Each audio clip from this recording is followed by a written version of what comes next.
Hi everyone, my name's Lily and I am the book reviewer behind Utopia's State of Mind, and today I'm coming to you with a video that may be a little bit unhinged and also is entirely spur of the moment, but I'm going to be talking a little bit about romantasy and specifically fantasy as well. This is more, not necessarily me talking about specific videos I've seen, but more kind of a culmination of conversations I've been having about fantasy and romance and romantasy and about different videos I've been watching, and kind of just the general feelings around the genre of fantasy and romantasy as a whole. So first I want to talk about romantasy. This is probably the bit where I have the least formed things. This is not like I've been trying to wait to film this video until I had the thing that I wanted to say and I had everything organized in an outline and I knew exactly what I wanted to say, and I just realized that was never going to happen, right? I've been constantly reevaluating and evaluating things I want to say about this, as more books are being released and stuff. And I realized I keep waiting to talk about how I feel about these things. I keep telling you all about them in little pieces, but I never actually do it because I think that I'm going to have this kind of aha moment where everything is going to be clear to me. And the reality is that will never happen. So I don't know if anyone doesn't know, romantasy is supposed to be, based on its name, this blend between fantasy and romance. That's all that really is necessarily within the confines of this subgenre, right? There's nothing where it's kind of like, oh, it has to have a happy ending because it's a romance. Or there's nothing about where, I don't know, I'm trying to think of like a fantasy one, but there's not so many things to think about because fantasy has a myriad of different definitions. But that's kind of it about romantasy. So basically, a lot of people have been like, what are we expecting from a romantasy? And me as well, because there have been some books which I found labeled as romantasies or labeled as, well, more like labeled as romantasies, which I don't think should be romantasies. So in my opinion, and everyone has a different opinion, but in my opinion, what defines a romantasy from a fantasy with romantic subplots is really the attention to these different things. I wouldn't say it's necessarily like a fantasy that uses romance tropes has to be a romantasy. I don't think that's really the case. I'll talk about it a little bit later about the tropification of romance in general and just in general of book marketing. But I do think that to me, romance and fantasy have to be pretty much on the same level. I don't want to necessarily lose track of either one of them. There can be moments where each one of them has more time to shine. But I'm interested in knowing what everyone's thoughts are in the comments about what you're looking for in a romantasy, because honestly, I don't think anyone knows. I don't think the people who are marketing it knows. I don't think like Goodreads knows. I don't think we know sometimes. I just think that this is a subgenre that is so nebulous in terms of what people are expecting when they go into it. Similarly to kind of cozy fantasy, I think romantasy has a little bit more kind of, or a little bit less nebulousness to it than cozy fantasy. But in general, these subgenres are not being made clear, and they're being used a variety of different marketing for a lot of different books and a lot of situations, which don't necessarily warrant it. So for me, as I said, a romantasy has to have these equal parts romance and these equal parts fantasy. So for example, if I'm kind of like, oh, I don't know, do I categorize this as a romance? Do I categorize this as a fantasy? That's what I'm looking for. Not necessarily this is a fantasy with a strong romance plot, because we've been seeing that the entire time I've been on this planet, but probably for a very much longer period, we've been seeing books with romantic subplots. We've been seeing contemporary with romantic subplots. We've been seeing science fiction with romantic subplots. Romance, this is a conversation for an entirely different video, but as well in sort of fantasy books, there can be this kind of marketing drive to have this compulsive romance element. That is literally a conversation for another video. Why certain genres, why for example why fantasy authors, fantasy stories have to have a romance component. Don't take this from me, for example. I've heard this from a lot of different authors about saying that no, they didn't want a romance in it and their publishers or people kind of pressured them to put that one in, or they had to strengthen it. Compulsive romance in books is definitely a topic that is not going to be covered in this video, but it's certainly something that we need to think about when we think about romantasy, and we also think about fantasy in that sense when we're talking about where the line is. If we're going to talk about how much percentage of the romance has to be the main plot, we also need to talk about what happens when there are fantasies with no romance, and also what happens when a fantasy doesn't need a romance and is thrown in there anyway. That is also an equally important part of the conversation, which I don't really feel like people are talking about. I feel like it's very refreshing to have a fantasy that doesn't have a compulsive romance element. You can tell when there are characters how they're being forced together, and you can tell. And so that as well is something for a future video or a different video entirely. But anyway, I think that the conversations that I've been seeing swirling around about fantasy and sort of the state of the genre are also related to the romantasy elements and the romantasy conversations. I've seen a few books recently that have been marketed as romantasy where I'm kind of just like, well, this was a fantasy and it had strong romantic subplots, but it's not a romantasy in the sense that, for example, if you took away the romance element, the story would be equally as compelling and it would be equally as amazing. I think that romantasy really has to have this shared thing where it is becoming integral to kind of the plot, the story, kind of these larger things as a whole, and not just this person is in a fantasy world and has a romance element to it. So I wanted to talk about that just briefly because it kind of ties into what I was seeing as well, which we see this in romantasy, we see this in romance and fantasy, and all across the board, but to me I see this more prevalent in these things, but the tropification of books. So for example, trope marketing, as in kind of like grumpy and sunshine, forced proximity, one bed, right? And you see that a lot in romance books, and it's bleeding over into fantasy as well. But all of these things are so interconnected in the ecosystem of books, and I do think that it really flattens what a book is about. Oftentimes nowadays you'll see these different trope maps, and you won't even really know what the book is about. You'll just know, oh, it has this and this and this and this, kind of like a checklist. And not only, I think, does it do a disservice to readers in the fact that you don't know what the book is about. It doesn't give you a synopsis. It doesn't give you anything helpful. You don't know what the book is about. You just know that at some point there's going to be only one sort of sleeping arrangement, because it's not only even just only one bed. Like, you just don't know. And I do think that in general, this flattens stories, and I do think that we are seeing this more also in fantasy as well, the way that this kind of marketing is being applied. And I think that it's sort of turning into this catch-22 in the sense that we're marketing these things as tropes. So then when people are writing, they're like, oh, you have to have certain tropes. Like, you have to have the really popular tropes.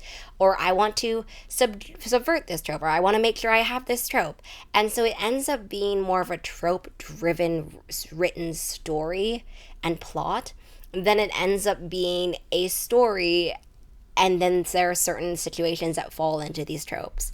I will leave a video that I saw that really well kind of discussed this down below on TikTok from a TikTok creator about specifically the tropification and the trope marketing, for example, of romance books. But I think that we're starting to see this bleed into fantasy more, and specifically because we're getting this shift of romantasy books. So that's one thing I want to talk about in terms of the romantasy things.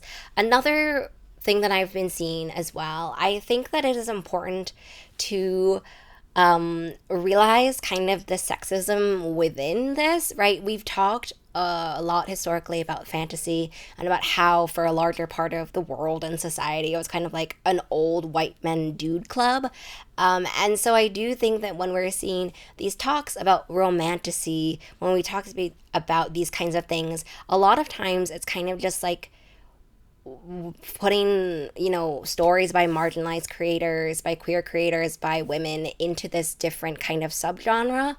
And so that was an interesting take that I saw. I can't remember who it was or like where I saw it, but some people were kind of like, Oh, are we going to talk about the way that when we're saying romantasy, we're really just further separating, these identities that we haven't seen in the typical canon of fantasy away from fantasy, and it's like, oh, that's romantasy.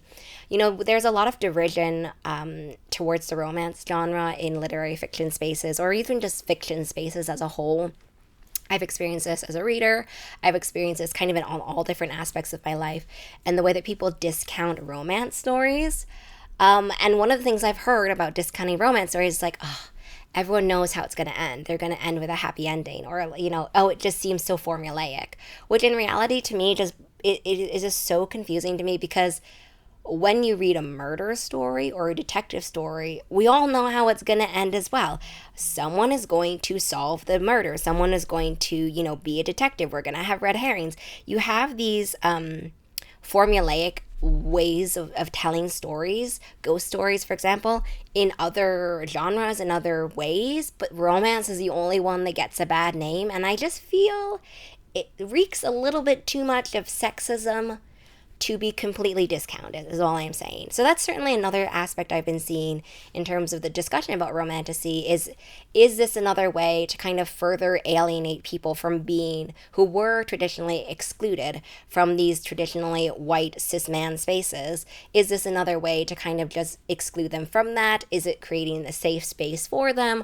Everyone has their own different opinions, and I don't necessarily feel like I have, as I said, I haven't had my aha moment specifically about that subset of the conversation in terms of romantasy, but I do know that people have had very real conversations, for example, with R.F. Kuang, about this trend of women writers who have been using the initials instead of their names in a way to distance themselves, not maybe as consciously, but as a marketing way, as a way to make sure that they fit into the mode of what people are expecting for fantasy. Because as a whole, at the end of the day, I think what people need to remember as well is that publishing is a business. It is driven by money. It is driven by executives. It is driven by profit. It is run by people. Like if a publishing house is not going to buy something if they don't think it's going to sell, they won't market it as something if they don't think it will help sell more. That's certainly another conversation that we should be having, because people are not necessarily doing these out of the goodness of their heart or badness of their heart. They're doing it because they want to sell more books at the end of the day. And I think another conversation that I've been hearing as well about the erosion of the fantasy genre, or the fantasy genre changing, is the idea of kind of like romantasy, but also this idea of the dilution of what they think is the old heydays of fantasy, and specifically maybe also talking about the fact that, for me as a reader, when I grew up, my fantasy, which wasn't YA, the first foray I had into adult fantasy was urban paranormal romance fantasy, right? Like that was how it was. It was those mass market paperbacks, those stories, those series that have maybe 10 different ones. And the worlds of that are incredibly complex. The side characters alone, like these stories are incredibly complex, but they were shelved and visibly marked as different from the other fantasy stories, right? These ones, as I said, in the mass market paperbacks, which I don't have necessarily a copy of it to show on my shelf, but you can visually see the difference in it. They're smaller, they're printed on cheaper paper so that they can be made at a cheaper price versus a fantasy book that is, hardcover, for example. These are paperbacks. So we've always had this split, I think. And we're talking about it more a little bit because I guess people are seeing all these different offshoots of fantasy, these subgenres, and honestly, the way that the fantasy genre is evolving. Because when I was growing up and when I was into these kinds of books, as if I'm not now, but when I was first getting into these ones, there was a huge lack of representation in what I could find in fantasy books. That is one of the reasons why I have adored the Poppy War so much historically, is that I was really searching for representation in a way that I don't know if I was consciously aware of, but in a way that I realize now, looking back. But I do think that I have seen a few different people talk about the Poppy War and talk about how amazing it is and how great it is and how it kind of made such a mark on fantasy and revolutionized it and whatever. But I do think it's important to realize that when the Poppy War came out, it was a huge flop. I adored the Poppy War as an arc. I got an arc before it was released. I got it signed by R.F. Kuang at BookCon ages ago, and that's how long ago you know of it. And in general, I think the Poppy War was published in 2018, 2019, I think, so around that time period. But it came out as a huge flop. It only gained popularity afterwards. I mean, okay, I love that one of my blog quotes, for example, is in the paperbacks of the Poppy War and the Dragon Republic. But honestly, I mean, that's my humble brag, but honestly, at this end of the day, those books, when they were released, and I would say around the Dragon Republic, maybe changing a little bit more, but not really quite as much. When they came out, it was a pretty big flop, and that's one of the reasons why R.F. Kuang actually decided to write Yellowface, and she's talked about this in interviews, how it sort of mirrored her own imposter syndromes and her own feelings of failure as a publishing author, as a debut author. And so, you know, while we love the Poppy War, and we do, I sincerely do, I do think it's important to also realize that, for example, the 5th season came out before the Poppy War. Octavia Butler has been making amazing speculative fiction worlds, mostly leaning into science fiction as not less so in the fantasy sphere strictly, but like speculative fiction has such a gray area. I'm not going to talk about this right now. N.K. Jemisin came out with the 1000, where I don't know where it is on my shelf, but basically the series before the 5th season as well came out before. N.K. Jemisin is such an amazing author. You know, I've seen kind of these things about, like the Poppy War was the first book to do this. And I do think that it's not necessarily being fair to, for example, the 5th season, but also the books that have been published before that, which were also starting these conversations. And as well, not being authentic to kind of the struggle it was to get the Poppy War out and to have it have this later game success. And I would say that having a conversation about the state of literature, having a conversation about fantasy as a state of literature is not complete while talking about the very material, real conditions of publishing. As I said, with the trope marketing, you can have a conversation about the erosion of a genre, for example, without also talking about the material conditions of the genre. One of the things I've talked about before was the trope marketing, but I think another thing is that the production deadlines and the publishing schedules are so much more different than it was before, right? Not only do we have kind of those material ways in which, you know, authors are pushed to have a book out every year for a series, there are these really intense timelines and deadlines for creatives that are not adhered for, not respected for by various forces in publishing. We should also talk about those things and talk about why, you know, we have this idea that we should push a book into publication. You know, it's not a conversation we can have one-sided where we can only talk about the literal products of the genre. We also have to talk about where they were beforehand and how they became a product. And specifically as well, the rise of social media marketing and kind of marketing as a whole, TikTok marketing, having to have a 15-second book review video, having to have these kinds of instant short form content condensation things, has also really greatly impacted, flattened, changed the way that we talk and market about books. And so I just feel that this conversation requires a lot more context and a lot more avenues of well thought out discussion. I'm not saying that this is necessarily the video for that, because as I said, there are a lot of different threads that are happening in this video. I do think that if we're gonna raise the alarm and raise the panic, we should also look at not only what is happening in front of our eyes in the physical products, but how they came to be. And I think it's important to do that because we need to figure out where can we as individuals or as a society enact change, right? Because we can't just go to an author and be like, write better books. Okay, that's just not how it is. And we can't go to a bookseller or a bookshop and be like, stock better books. That's just ultimately not going to be what is going to move the needle and ultimately change anything. We need to be doing, looking at this in a more cohesive, in a more holistic way than that.